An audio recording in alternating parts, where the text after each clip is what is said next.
लोकतंत्र के बारे में दो बातें कही जाती हैं। एक तो यह कि जो कहा जाता है कि भारतीय लोकतंत्र में नेताओं की जो भूमिका है वो संदेहास्पद है, और दूसरी वो जमीन से जुड़े हुए नहीं है।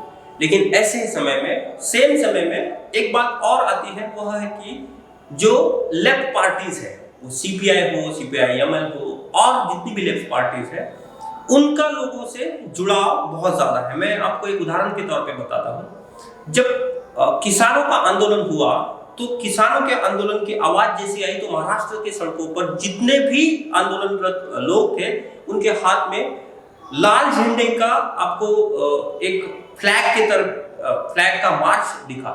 उस समय यह भी कहा गया कि ये लेफ्ट के लोगों ने ये खड़ा किया है, लेकिन यह उन्होंने निर्देशित नहीं किया या फिर यह बताया नहीं कि एक्चुअली लेफ्ट के लोग ग्राउंड से जुड़े हुए हैं। तो उनसे ग्राउंड का सेंस लेना बहुत चुनाव के कॉन्टेक्स्ट में बहुत इंपॉर्टेंट हो जाता है। मेरे साथ ऐसे ही एक बहुत प्रख्यात, बहुत नामी और ग्राउंड से जुड़े हुए सीपीआई के लीडर है विश्वजीत जी। मैं आपको उनसे रूबरू भी करवाता हूं और उनसे सवाल पूछेंगे जो भी मेरे मन में है या फिर आपके कॉन्टेक्स्ट में है। तो विश्वजीत जी, सबसे पहले इंडिया बुलेटिन में जुड़ने के लिए आपका धन्यवाद। बहुत बहुत धन्यवाद। आप सबको भी बहुत बहुत शुभकामनाएं हमारी ओर से। मेरा पहला सवाल तो आपके पराजय से है। कन्हैया कुमार की रैली को मैंने कवर तो नहीं किया था, लेकिन मैं ग्राउंड पे था, वैसे ही घूमने आया था कि चुनाव कैसे हो रहे हैं। उस समय में पूरा जो जमाव था, पूरा जो आपको सपोर्ट था वो दिख रहा था, और जो रिजल्ट आया वो उसके विपरीत आया। क्यों हुआ ये, आप क्यों मानते हैं ऐसे? देखिए, जैसा आपने कहा कि भारतीय लोकतंत्र और भारतीय लोकतंत्र में फिर चुनाव की पद्धति, चुनाव की प्रणाली अपने आप में ये दो बहुत ही एक दूसरे से बहुत ही विपरीत चीज़ें भी हैं। चुनाव में भीड़ों का जुटना, संख्या का जुटना, लोगों का आकर्षण होना और उसको वोट में तब्दील करना, ये दो अलग बातें हैं जो हम सब के लिए एक बड़ा चैलेंज है। और ये सिद्ध कर दिया पिछले दिनों जो बेगूसराय चुनाव में हुआ। नो डाउट कि बहुत बड़ी तादाद में लोग सामने आए, रैलियों में आए, तमाम सभाओं में आए, लेकिन वो वोट में वो बदल नहीं। सवाल ये इसलिए पूछ रहा हूँ, आपको माफी चाहता हूँ आपको टोकने के लिए, क्योंकि अभी भी उस समय भी मैं ग्राउंड पे था लेकिन रिपोर्ट नहीं कर रहा था। आज तो मैं रिपोर्ट भी कर रहा हूँ, जिनसे भी बात करता हूँ तो 10 में से 9 लोग ये चाहते हैं कि करंट रिजीम जो है उसको हटाया जाए और नया रिजीम लाया जाए। तो नया रिजीम में आपका एक महत्वपूर्ण स्थान हो गया क्योंकि आप महागठबंधन में आए हैं। तो क्या मुझे जो अभी जो संदेश मिल रहा है ग्राउंड से वो क्या तब्दील हो पाएगा? आप अभी ग्राउंड पे ही है, तो आप मुझे अब थोड़ा ग्राउंड की सिचुएशन बताइए कि अभी क्या चल रहा है। देखिए, यही मैं कहना चाह रहा था कि जो ग्राउंड रियलिटीज जब वो देखा जाए तो है कि सभी लोगों में एक आक्रोश है सरकार को लेकर के, हर तबके में लोगों का आक्रोश है। और जहाँ तक संभावना की बात हम कहें और हम अपने फील्ड अनुभव से बात कहें, वो कह सकते हैं कि हाँ, सरकार बदलेगी, ये बदलेगी, ये अनुमान वो हम लगा सकते हैं जो लोगों के अंदर में जो आक्रोश है उस आक्रोश के माध्यम से। और कितना हम उसको अचीव कर पाते हैं ये हम तमाम लोगों की पूरी स्ट्रैटेजी पर भी निर्भर। आप ग्राउंड पे ही है तो आपको ग्राउंड से अभी सेंस मिल रहा है कि सरकार बदलने वाली है। जी, आपकी क्या स्ट्रैटेजी है? क्या आपके चुनावी किन मुद्दों पर आप चुनाव लड़ रहे हैं? किन लोगों की जो बात है कि किस कॉन्टेक्स्ट में आप बात को लेके जा रहे हैं लोगों तक? देखिए, बिहार बीमारू राज्य का एक हिस्सा है। बिहार को पूरे देश में एक बीमारू राज्य के रूप में उस राज्य के मुख्यमंत्री को सुशासन बाबू क्यों कहा जाता है? ये भी तो सवाल यही तो अपने आप में है कि एक तरफ बीमारू राज्य बिहार बनता है, बिहार का युवा दर दर की ठोकरें खाता है, हजारों किलोमीटर पैदल चलता है, वो रोजगार का ठिकाना नहीं है, शिक्षा का ठिकाना नहीं है, कोरोना हुआ इलाज का ठिकाना नहीं है। ऐसे में जो सरकार की हमारी जो नीतियां हैं वो क्या है, वो सब चीज़ वो उद्घाटित हो गई हैं, सब चीज़ सामने आ चुका है। तो हम इन्हीं मुद्दों पर, इन्हीं बुनियादी मसलों पर हम लोग वो चुनावी राजनीति को हम लोग कर रहे हैं। और हम समझते हैं कि बिहार की जनता इन बातों को अब समझ चुकी है और इसलिए वो बदलाव को वोट करेंगे। एक समय ऐसा था कि आप लोग विपक्ष में थे या फिर आप लोग एक दूसरे के बराबर खड़े नहीं रहते थे, जो आज महागठबंधन की बाकी सारी पार्टियां हैं, आप लोग हैं। तो क्या हम यह मान के चले कि ये बदलाव होता जाएगा, या क्या ये विचारधारा का बदलाव है, या फिर क्या यह प्रासंगिक राजनीति है कि आपको आज वोट चाहिए इसीलिए आप महागठबंधन में शामिल हुए? नहीं, ये हमारी कोई अवसरवादी राजनीति नहीं है। हमने कोई अवसर के लिए या अपने हितों के लिए इन चीज़ों को नहीं किया है। अगर ये किया तो मात्र, जैसे कम्युनिस्ट पार्टी ने तो मात्र 6 सीटें स्वीकार की, और हम फर्स्ट टाइम ही हमने बोला कि सीट मायने नहीं रखता है, मायने रखता है सरकार के खिलाफ में मजबूत विकल्प, एक महागठबंधन, मजबूत गठबंधन, तो ये मायने रखता है। और हमने अभी ये बात को नहीं कहा, हम लगातार 2015 से हमारी पार्टी पौंडीचेरी नेशनल कॉन्फ्रेंस से ही इन बातों को कह रही है। उसके बाद में 2018 में जो कोल्लम कॉन्फ्रेंस हुआ उसमें भी कहा कि आज देश के अंदर में जो एनडीए सरकार है, ये जन विरोधी सरकार है, मजदूर विरोधी सरकार है, किसान विरोधी सरकार है, महिला छात्र नौजवान विरोधी सरकार है, दलित आदिवासी अल्पसंख्यक विरोधी सरकार है। इन होल कहें कि ये पूरे देश के विरोध में वाली ये सरकार है, तो इस सरकार को हराना होगा, पीछे हटाना होगा, और इसके लिए एक मजबूत एकता वाली विकल्प की जरूरत होगी। इससे एक सवाल बनता है कि अभी जो केंद्र सरकार ने कृषि अध्यादेश पास किया और उसका बिल बना, उसके बाद पंजाब हरियाणा में बहुत सारा फार्मर का जो है आंदोलन हुआ, लेकिन बिहार से वो आवाज नहीं उठी। क्या रीजन है? क्या बिहार के किसानों को उससे कोई तकलीफ नहीं होने वाली है, या फिर बिहार की विदेशी विपक्ष पार्टियां जो है वो विपक्ष पार्टियां लोगों को बताने में नाकाम रहेगी कि यह उनके हितों के खिलाफ है? हाँ, देखिए, असल में बिहार में क्या हुआ कि केंद्र सरकार ने जो नीतियों को लागू करने की योजना बनाई है, या जो अध्यादेश वो लागू किया, वो पार्लियामेंट ने उन चीज़ों को पारित किया, हमारी बिहार की सरकार ने उन चीज़ों में को 2006 से ही बदलाव लाना शुरू कर दिया था।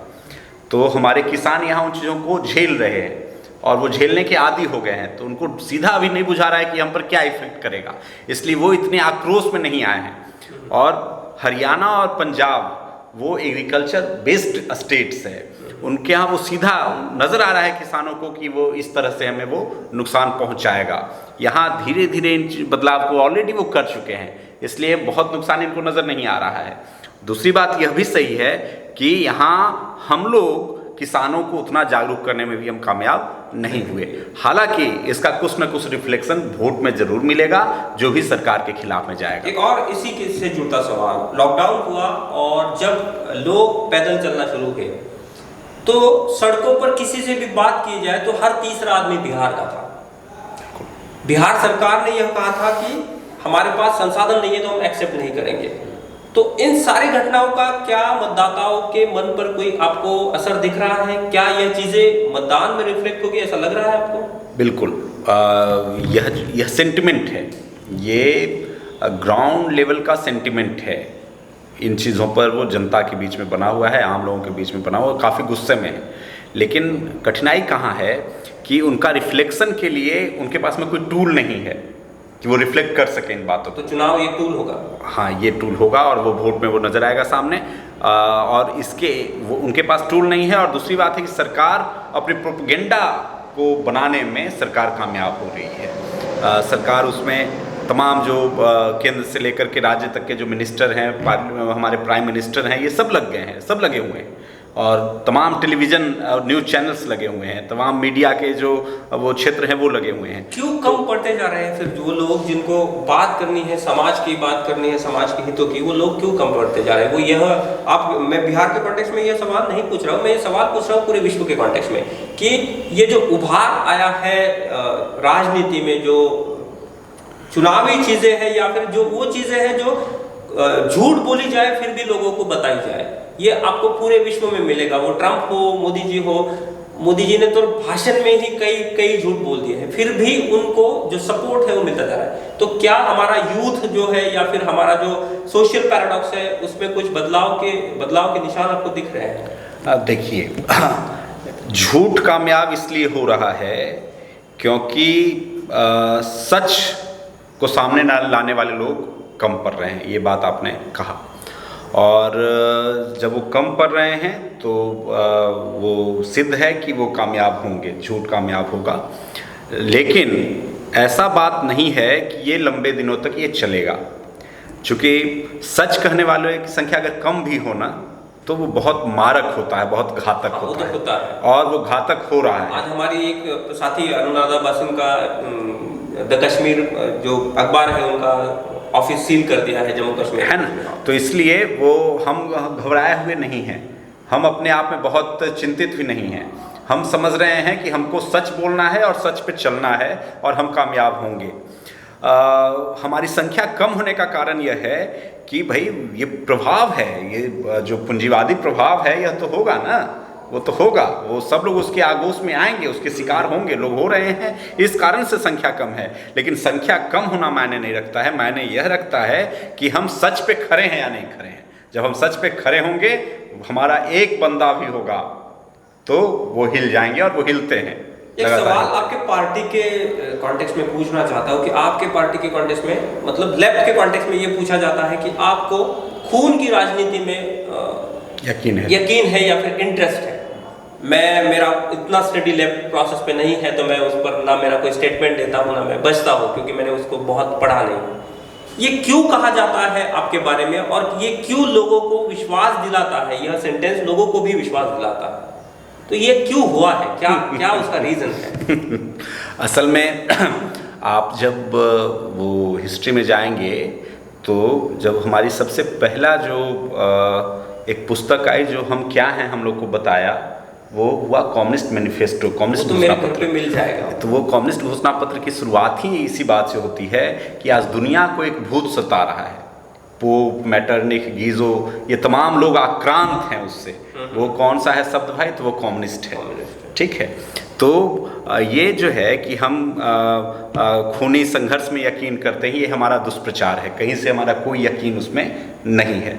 हम हैं कि हमारा ध्येय है कि हमको समानतापूर्ण दुनिया बनाना है, हमारा ध्येय है कि इंसानियत वाली, मानवता वाली दुनिया कायम करना है, हमारा ध्येय है। हम इस रास्ते के लिए और इस उद्देश्य के लिए हम चलते हैं। लेकिन अब इस रास्ते में हमारा वो रास्ता डेमोक्रेटिक होगा, हम उस रास्ते से चलेंगे, लेकिन हम पर जब हमले होंगे तो हम तो मुकाबला भी करेंगे, ठीक है। और इसलिए हम कहीं पे भी, हम आपको मैं बताऊं कि हम ही लोग के विचारधारा से शहीद भगत सिंह हुए। उन्होंने साफ कहा कि मैं इंसानी रक्त को दुनिया का सबसे महान चीज़ समझता हूँ, इसलिए हम रक्त बहाने में यकीन नहीं करते।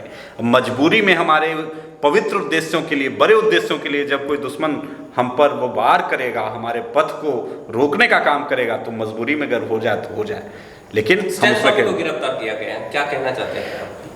हाँ, ये वही बात है जो हमने कहा कि जो सच कहने वाला हमारा एक ही साथी होगा तो वो हिल जाते हैं, तो वो हिले हुए हैं, इसलिए हमारे ऐसे साथियों को गिरफ्तार किया जा रहा है। और वो हम सब जवाब देंगे इसका। और बहुत सारे साथी लगातार जो सच बोलने वाले लोग हैं, जो न्याय के लिए खड़े होने वाले लोग हैं, जो आज के सरकार के चरित्र को उजागर कर रहे हैं, ऐसे तमाम लोगों पे हमला वो कर रहे हैं और उनकी गिरफ्तारी हो रही है, उनकी हत्या तक हो रही है। ये अब इस गठबंधन का पार्ट लेफ्ट है, तो लेफ्ट जो है वो अपने हितों के लिए काम नहीं करता है। हमारे सामने में हमेशा सोशल काउज है, सोशल इंटरेस्ट है। तो जब हम साथ में हैं तो हम अपनी बुनियाद पर इस सरकार को, जब सरकार बनती है तो वो एक अस्थाई, मजबूत, विश्वसनीय सरकार बनेगी, इसका हम विश्वास देते हैं। जुड़ने के लिए धन्यवाद। धन्यवाद आप सबको भी।